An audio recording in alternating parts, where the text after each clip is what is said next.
Varicose veins కి సరైన చికిత్స కోసం సంప్రదించండి ఎవిస్ హాస్పిటల్. సుమన్ టీవీ ప్రేక్షకులందరికీ స్వాగతం. మాఘమాసం మొదలవబోతోంది. మాఘ శుద్ధ పాడ్యమి రోజు నుంచి మాఘమాసం మొదలవుతుంది. నెల రోజుల పాటు మాఘమాసం కొనసాగుతుంది. నెల అని చెప్తాం కానీ 30 రోజుల కంటే ఒక రోజున్నర ముందే మాఘమాసం వెళ్ళిపోతుంది. అయితే ప్రతి నెల మాసాలు మారుతూనే ఉంటాయి. ఏమిటి ఈ మాఘమాసం ప్రత్యేకత అంటే, మనకి ప్రత్యేకమైన మాసాలు కొన్ని చెప్పబడతాయి. చైత్రం నుంచి ఫాల్గుణ మాసం దాకా మొత్తం 12 తెలుగు నెలల్లో ఒక్కొక్క మాసానికి ఒక్కొక్క ప్రత్యేకత ఉంది. కొన్ని మాసాలలో విరివిగా పూజలు, వ్రతాలు, నోములు, పర్వదినాలు, పండుగలు, మనం విశేషంగా 10 రోజులు జరుపుకునే పండుగలు కూడా ఉంటాయి. కొన్ని మాసాలు కొంచెం సాధారణంగా వెళ్తుంటాయి. ఆ మాస ప్రత్యేకత దానిది. అయితే మొన్నటి వరకు మనం కార్తీక మాసంలో పొద్దున్నే తెల్లవారుజామునే లేచి వాపీకూప తటాకాదుల్లో స్నానం చేసి, తర్వాత శివారాధన, విష్ణువారాధన, సాలగ్రామార్చన, ఉసిరి చెట్టు కింద దీపం పెట్టడం, ఉసిరికాయల్లో దీపం పెట్టడం, ఉసిరి చెట్టుకి పూజ చేయటం, అటువంటి ఎన్నో విశేషాలతోటి ఒక పూర్తి మాసాన్ని మనం కార్తీకంతో జరుపుకున్నాం. ఆ మాసంలో పురాణ శ్రవణము, పురాణ కథనము కూడా చాలా విశేషమైన విషయం. అప్పుడు మనం కార్తీక పురాణం చెప్పుకున్నాం, మీరందరూ విన్నారు కూడా. కార్తీకం తర్వాత వచ్చిన మార్గశిరం కూడా అత్యంత విశేషమైనది, అత్యంత ఫలప్రదమైనది. ఎట్లా మార్గశిర మాసంలో వచ్చేటువంటి ధనుర్మాసం చాలా ప్రత్యేకమైంది. ధనుర్మాసపు చివరిలోనే కొంత మటుకు వెళ్ళిపోయిన తర్వాత మనకి సూర్యుడు మకర సంక్రమణం చెందుతాడు. సూర్యుడు మకరంలోకి వచ్చేసరికల్లా ఈ మకర సంక్రాంతి రోజునే మహాపుణ్యకాలం అని, అక్కడి నుంచి ఉత్తరాయణం మొదలవుతుందని చెప్తాం. ఈ ఉత్తరాయణం అంటే ఏమిటి? సూర్యుడు తన నడకని కొంచెం కొన్ని డిగ్రీల ఉత్తరం వైపుకి వాలి నడవడం మొదలు పెడతాడు. ఈ నడక వాలి మొదలుపెట్టే కాలం అత్యంత ఫలప్రదమైన కాలమని, ఉపాసనా కాలమని చెప్తారు. అయితే దీంట్లో ఈ సూర్యుడు నడక మొదలు పెట్టంగానే వస్తున్నటువంటి లేదా మధ్యలో ఉన్నటువంటి పుష్యమాసము శూన్యమాసంగా చెప్పబడుతుంది. సూర్యుడి నడక మనకి చాలా ముఖ్యమైనప్పటికీ పౌష్యము సగం ఉన్నది కదా, ఇంకా అదేమో శూన్యమాసంగా చెప్తారు. శూన్యమాసం వెళ్ళిపోగానే మొదలయ్యేటువంటి ఈ మాఘమాసము చాలా విశేషమైనది. ప్రత్యేకమైన పర్వదినాలు ఉన్నాయి. మాసం అంతా కూడా సూర్యారాధన చాలా విశేషంగా చేయబడుతుంది. సూర్యారాధన ఎట్లా చేయాలి, సూర్యుడికి ప్రత్యేకంగా పూజ చేసే విధానాలు ఉన్నప్పటికీ ఏ విధానము తెలియని వాళ్ళు కూడా సూర్యుడిని సులభంగా ఉపాసన చేసుకోవచ్చు. ఉపాసన అనగానే అదేదో పెద్ద బ్రహ్మాండమైన విషయంగా కనపడుతుంది, వినపడుతుంది, కానీ ఏమీ లేదు. పొద్దున్నే స్నానం చేయటం, సూర్యుడికి ముఖం చూపించటం, చూడడమే. ఎదురుగుండా సూర్యబింబానికి ఇలా ఆయన ఇట్లా బయటకు వస్తూ ఉంటాడు. మనం చక్కగా ఎదురుకుండా నిలబెడతాం. సుస్నాతులై చక్కగా స్నానం చేసి, దీనికోసం మళ్ళీ మనం నదికో వాపీకూప తటాకాదులకో వెళ్ళక్కర్లా, ఇంట్లో స్నానం చేసినా సరిపోతుంది. వాపీకూప తటాకాదులకి ఏదైనా నదీ స్నానము, సముద్ర స్నానము చేస్తే మరింత ఫలప్రదము, విశేషము. చెయ్యలేకపోయినా తప్పులేదు. ఇంట్లో స్నానం చేసిన సూర్యోదయం అవ్వగానే సూర్యబింబాన్ని చూసి, మనకి అవకాశం ఉండి కుదిరితే ఓ చిన్న రాగి పాత్రలో కాసిన మంచినీళ్ళు తీసుకుని, అందులో ఓ తులసి దళమో 2 అక్షింతలో ఓ చిన్న పువ్వో వేసి సూర్యుడికి ఆ చెంబు చూపించి నమస్కారం చేసి, ఆ చెంబులో ఉన్న నీళ్ళని సూర్యుడి కోసం అర్ఘ్యమిస్తున్నట్టుగా భావించి, మంత్రాలు వచ్చిన వాళ్ళు మంత్ర విధానం చెప్పుకుంటారు, మనకి రాదు, మనం ఇలా చేయొచ్చు. ఏదైనా పచ్చని చెట్టులో ఆ నీరుని సూర్యుడికి చూపిస్తూ కనుక పోసేస్తే సూర్యారాధన పూర్తయిపోయినట్టే. మీరు విశేషంగా చక్కగా పాలతోటి పాయసం ఉండి నివేదన పెడతాము అంటే మహత్తరంగా ఉంటుంది. అది సాగకపోయినా నమస్కారము, అర్ఘ్యప్రదానము చాలా విశేషాన్ని సంతరించుకున్నాయి. ఈ నెల రోజులు కనుక సూర్యారాధన, సూర్యోపాసన చేసిన వాళ్ళకి ఆరోగ్యం సిద్ధిస్తుంది అని చెప్తారు. ఇది చాలా విశేషమైనదని, ఎన్నో రకాల పాపాలు చేసిన వాళ్ళు కూడా ఈ ఉపాసన వల్ల దాన్ని పోగొట్టుకోగలుగుతారని చెప్తారు. కార్తీక మాసంలో లాగానే ఈ మాఘమాసంలో కూడా మాఘ పురాణం వింటాం, అంటే మాఘమాస మహాత్మ్యాన్ని వినడం కూడా చాలా మంచి విషయం. మాఘమాస వైశిష్ట్యాన్ని చెప్పేవాళ్ళు, వినేవాళ్ళు కూడా తరిస్తారని, ఎన్నో రకాల పాపాలు అవి పోగొట్టుకోవచ్చని, తర్వాత ఆరోగ్యం కూడా సిద్ధిస్తుందని చాలా విశేషంగా చెప్పబడింది. సో ఈ రోజు నుంచి రోజు పొద్దున్నే లేదా ముందు రోజు సాయంత్రమైనా మనం మాఘ పురాణం చెప్పుకుందాము. సాయంకాలము రిలే మన వాళ్ళు ట్రాన్స్మిట్ చేస్తారు, పొద్దున కూడా వస్తుంది. కుదిరితే ముందు రోజే వినండి, లేదా మర్నాడు పొద్దున, మధ్యాహ్నం, సాయంత్రం, రాత్రి లోపల ఎప్పుడు కుదిరితే అప్పుడు మాఘమాస వైశిష్ట్యాన్ని తప్పకుండా వినండి. ఇది ఒక మంచి అవకాశం కదా. సోషల్ మీడియా వచ్చాక మనకి చాలా మంచి మంచి అవకాశాలు లభిస్తున్నాయి. అందులో ఈ పురాణ శ్రవణాలు ఒకటి. పుస్తకం మనమే తెచ్చుకుని చదువుకోగలిగితే చాలా బాగుంటుంది. కానీ మరి అది పని చేయగలమో లేదు. చేయగలిగిన వాళ్ళు చక్కగా పుస్తకం పెట్టుకుని దేవుడి దగ్గర కూర్చున్నప్పుడే పూజ చేసేసుకోవటము, మాఘ పురాణం చదువుకోండి. అవకాశం లేని వాళ్ళు హాయిగా వినండి, చక్కగా చెప్తాను, సంతోషంగా విని పూజ చేసుకోవటము. సింపుల్ పూజే, కానీ తప్పకుండా సూర్యారాధనని మీ జీవితంలో భాగం చేసుకోండి. పిల్లలకు కూడా దీన్ని అలవర్చండి. సో ఇవాళ నుంచి మన మాఘ పురాణం మొదలు పెడతాం. ఏం చెప్తున్నారో చూద్దాం. మాఘ పురాణంలోని మొదటి అధ్యాయంలో ఉన్నాం. భరతభూమి పవిత్రమైన పుణ్యభూమి. ఇందు నైమిషారణ్యము సకల పురాణ పురుషులకు, మహాయోగులకు, మహర్షులకు నిలయమైనది. అందు సౌనకాది మహామునులు లోక కళ్యాణార్థము ఒక మహాయజ్ఞాన్ని తలపెట్టారు. మరి మహర్షుల జీవితం అంతా మానవ శ్రేయస్సు కొరకే కదా. నిజంగా చూడండి, మనకి 12 నెలలు ఉన్నాయి. జనరల్గా మనం ఏం చెప్పుకుంటామండి, పోయింది పొల్లు, ఇవాళ రోజు పోతే నిన్నటి రోజు పోయింది, ఇవాళకి రాదు, ఏది రాదు. నిన్న చేసేసింది ఏది ఇవాళ మనం మార్చలేము. ఒక్క నిమిషం కూడా పోయిన కాలం తిరిగి రాదు. కానీ మనకి నెలలు మాత్రం తిరిగి వస్తాయి, ఆ ఋతువులు తిరిగి వస్తాయి, పర్వదినాలు తిరిగి వస్తాయి. ఈ సంవత్సరం మాఘమాసం ఏమీ చేయలే, పొద్దున్నే ఒక్కరోజు కూడా పొద్దున్నే లేచి సూర్యుడి మొహం చూడలేదు. వచ్చే సంవత్సరం చూడు పోని, నిరుడు చూడలేదు. ఈ ఏడాది చూసేందుకు మనకు అవకాశం ఇస్తుంది.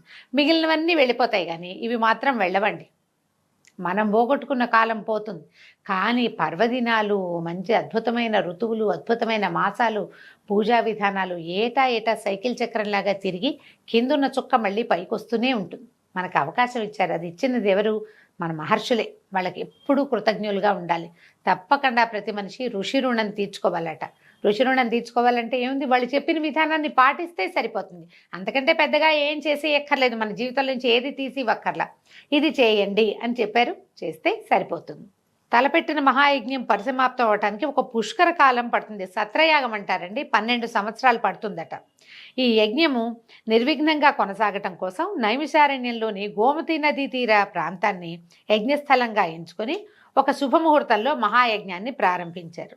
ఆ యజ్ఞాన్ని చూసి తరించాలని భరతఖండంలోని నలుదిక్కుల నుంచి తపోధనులు ఎందరో వచ్చి యజ్ఞశాల సమీపంలో నివాసం ఏర్పరచుకున్నారు. అందులో శతాధిక వృద్ధులు, సకల శాస్త్ర పారంగతులు, వేద పండితులు, బ్రహ్మతేజస్సుతో విరాజిల్లే తపోధనులు, మునికుమారులు ఇత్యాదులు ఎందరో ఉన్నారు. అనుభవశాలుడైనటువంటి మునీశ్వరులు ఎందరో తమ తమ శిష్య బృందంతో, పరివారంతో, మహర్షులతో, వేదశాస్త్ర మంత్ర కోవిదలతోటి తండోపతండాలుగా ఈ యజ్ఞశాలని చేరుకున్నారు. ఈ యజ్ఞశాల అంతా వీళ్ళందరితోటి కిటకిటలాడిపోతోందట. సకల లోక కళ్యాణార్థమై 12 సంవత్సరాల పాటు ఏకధాటిగా సాగే ఆ మహాయజ్ఞానికి సకల శాస్త్ర పురాణ కోవిదుడు, పురాణములు చెప్పుటలో ఔపోసన పట్టిన దిట్టయు అయినటువంటి సూత మహర్షి కూడా తన శిష్య బృందంతో వేంచేశాడు. ఆ మహాయజ్ఞ నిర్వహణ కార్యక్రమాల్లో నిమగ్నమయ్యాడట. సూత మహాముని కథలు ఒక విషయము మనం ఎన్నో కథల్లో వింటామండి. అయితే సూత మహాముని చాలా విశేషమైన వాడు. మనకి చాలా వ్రతగాథల్లో సూత మహాముని ఇట్లా చెప్పడం మొదలుపెట్టాడు. సూత మహామునే మహాభారతాన్ని ఇంకొకళ్ళకి చెప్పాడు.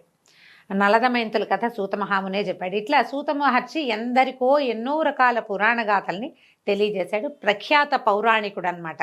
మాలాంటి వాళ్ళకి ఆదర్శప్రాయుడు. ఆయనకి దండం పెట్టుకుని ఏదైనా మొదలు పెట్టాలి కథ చెప్పటం. సూత మహర్షి రాకతోటి ఆ ప్రాంతమంతా సంతోష సాగరంలో మునిగిపోయింది.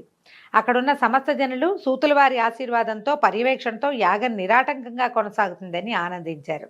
ఎంతో ఆనందంగా ఉన్నారట. ఈయన చాలా పండితోత్తముడు. వేదశాస్త్ర ఇతిహాసాది సమస్త విద్యల యందు ఆరితేరినవాడు. ఆమూలాగ్రం సకల శాస్త్రాలు తెలిసినవాడు. ఇవన్నీ కూడా కరతలామలకాలట. ఆయనకి చేతిలో ఉన్న ఉసిరికాయలు లాంటివి అన్నమాట. వారి ముఖం నుంచి నిత్యము బ్రహ్మతేజస్సు ప్రకాశిస్తూ ఉంటుంది. ఆయన నిత్య మందస్మిత వదనారవిందుడు, ఎప్పుడూ చక్కగా నవ్వుతూ ఉంటాడట. బహుముఖ ప్రజ్ఞాశాలి అయినటువంటి సూత మహర్షికి అక్కడ ఉన్న వాళ్ళంతా అనేక నమస్కారాలు చేసి స్వాగత సత్కారాలు చేశారు.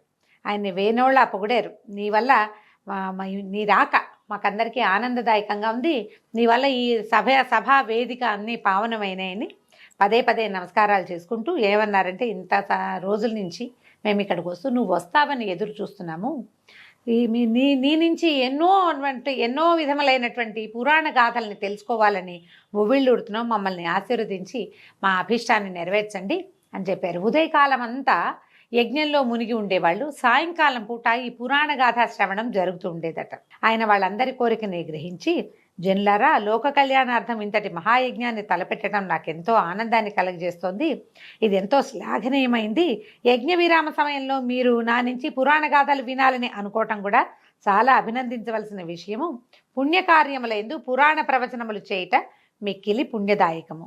మిమ్మల్ని అందరినీ నా శక్తి కొద్దీ పురాణ ప్రవచనం చేసి తృప్తిపరచగలను. ఇదే నా విద్యుక్త ధర్మం.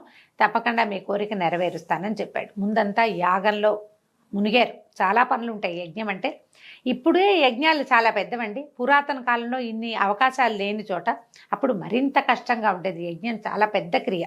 సంతోషించి సౌనకాది మునులందరూ కూడా సూత మహర్షిని అర్ఘ్యపాద్యాదులతోటి పూజించి తగు రీతిన సత్కరించి ఉచితాసనం మీద ఆసీనుల్ని జయించారు. సరే, క్రమంగా మొత్తం యజ్ఞము వ్యవహారము అన్నీ మొదలుపెట్టారనమాట. సరే, పొద్దునంతా ఈ వ్యవహారం అయిన తర్వాత సాయంకాలము కొంచెం విశ్రాంతి తీసుకున్న తర్వాత ఆయనకు ఒక ఆసనం ఏర్పరిచి ఆయన అక్కడ కూర్చోబెట్టి ఈ శౌనక మహాముని చెప్తున్నాడు అనమాట. నీ ద్వారా మేము అనేక ఇతిహాస రహస్యాలు అందులో సారాన్ని గ్రహించాం తండ్రి. వీలైనప్పుడల్లా తమరు మాకు అనేక రకాల కథా కాలక్షేపంతో పాటు నీతి శాస్త్రాన్ని కూడా బోధిస్తూనే ఉన్నారు. అయినా కూడా ఇది ఒక అంతులేని సముద్రం వంటిది. మీరు సమస్త లోకాల యందు సంచరిస్తూనే ఉంటారు కాబట్టి సిద్ధపురుషులైన మీ నుంచి ఎప్పటికప్పుడు కొంగొత్త విషయాల్ని నేర్వవలనే కోరికతోటే ఉంటాము. మాకు తెలియని విషయాలు ఏమైనా ఉంటే విరామ సమయాల్లో వినిపించండి. ఇది విరామం కాబట్టి ఇది చెప్పమన్నారట. అయితే ఈయన ఏమన్నాడు, సౌనకాది మునులారా, మీ మనసులోని కోరిక నేను గ్రహించాను. మీరు వినదగిన నాకు తెలిసిన పురాణ గాథలన్నిటి శాయశక్తులా మీకు వినిపిస్తాను. ఈ పుణ్యకథలు చెప్పటం వల్ల, ఇప్పుడు యజ్ఞ సమయంలో చెప్పడం వల్ల మీకు మంచిది, నాకు కూడా మంచిది. శ్రద్ధగా వినండి అని ఒక కథ చెప్పడం మొదలుపెట్టారు. ఏం చెప్తున్నారు వీళ్ళంతా? ఆహా, ధన్యోస్మి అని ప్రతి వాళ్ళు నమస్కారాలు చేశారు. కథలు వినటం ఎవరికైనా ఇష్టమేనండి. కథని ఏదో ఒక గాథ, ఏదో ఒకటి కల్పిత గాథ కాకుండా నిజంగా జరిగినది, ప్రత్యక్ష నిదర్శనం కలిగిన విషయాన్ని సాకల్యంగా ఆమూలాగ్రం శ్రీ నుంచి శుభం వరకు మొత్తం కథ అంతా ఎవరైనా వివరంగా, మళ్ళీ అందులో జరిగిన సంఘటనల్ని ఎంతో కొంత విస్తరంగా చెప్తుంటే ఇంటర్ప్రేట్ చేస్తూ అసలు ఉద్దేశం ఏమిటి, కథాగమనంలో వచ్చినటువంటి విశేషాలని మరింత విశదీకరించి నీతి వాక్యాలతోటి కనుక తెలియజేస్తే జీవితానికి ఎంతో ఉపయోగపడుతుంది. పురాణ శ్రవణం ఎప్పుడు మంచిదేనండి. ఈ సౌనకాది మునులు వాళ్ళంతటి వాళ్ళు ఎంతో తపస్సు చేసుకోగలిగిన వాళ్ళు, స్వయంగా తపస్సులు, ప్రతి వాళ్ళు పండితులు అయినా కూడా మనకంటే పెద్దవాడు చెప్పేది వినాలన్న వినయం ఉండటం ఇక్కడ చాలా విశేషమైన సంగతి. అయితే ఇప్పుడు ఏం చెప్తున్నారంటే, ఓ మునులారా, మీ కోరిక చాలా నచ్చింది నాకు. అయితే మీరు ఏం వినాలనుకుంటున్నారు అని అడిగేసరికల్లా వీళ్ళు ఏం చెప్పారు, అక్కడున్న ఆయన ఒక పెద్ద మనిషి, ఒక మహాముని చెప్తున్నారట. పురాణ పురుష, పద్మపురాణాంతర్గతమైన మాఘమాస మహాత్మ్యాన్ని వినాలని ఉత్సుకతతోటి ఉన్నాము. కాబట్టి మాకు మాఘమాస మహాత్మ్యము, ఆ మాసంలో ఆచరించవలసినటువంటి విధి విధానాలను, ధర్మాలను వినిపించి మమ్మల్ని ధన్యులు చేయమని అడిగారు. దాంతో సరి చెప్పబోతున్నారనమాట. మాఘ పురాణం వినటం ఎల్లరకు శ్రేయోదార్ఘ్యమే. ఈ మహాయజ్ఞ పుణ్యకార్య సమయంలో మాఘమాస మహాత్మ్యం వినిపించే మహద్భాగ్యం కలిగినందుకు నాకెంతో సంతోషంగా ఉంది. సావధానులై వినమంటున్నారు. ఓ మునిశ్రేష్ఠులారా, నేను రోమహర్షణ మహర్షి కుమారుడను, వేదవ్యాస మహర్షికి ప్రియ శిష్యుడను. నా తండ్రి సకల శాస్త్ర కోవిదుడు అగుట చేత ఆయన వద్ద నుంచి నేను సకల శాస్త్రాలు అభ్యసించాను. అదీకాక వేదవ్యాస మహర్షికి ప్రియ శిష్యుడిని అయినందువలన నా గురువుగారి దయ వలన నాకు అబ్బిన జ్ఞానమంతటిని 10 మందికి పంచిపెట్టి పరమాత్ముని సన్నిధిని చేరాలనే కోరికతోటి ఉన్నాను. ఆయన దయ వల్లనే మీరు అడిగిన ప్రశ్నలన్నిటికీ జవాబు చెప్పగలవాడిని అయ్యాను. ఇవి పుణ్యగాథలు, సకల లోకములను తరింపచేయును, సర్వశుభములను ఒసగును. పూర్వం మీరడిగినట్టే వశిష్ఠ మహామునిని దిలీప మహారాజు మాఘమాస మహాత్మ్యాన్ని వివరించమని కోరాడు. తన కులగురు అయినటువంటి వశిష్ఠుల వారు చెప్పిన దాన్ని దిలీప మహారాజు శ్రద్ధగా విని తరించాడు. దాన్నే మీకు ఇప్పుడు చెప్పబోతున్నాను, సావధానులుగా వినమన్నారు.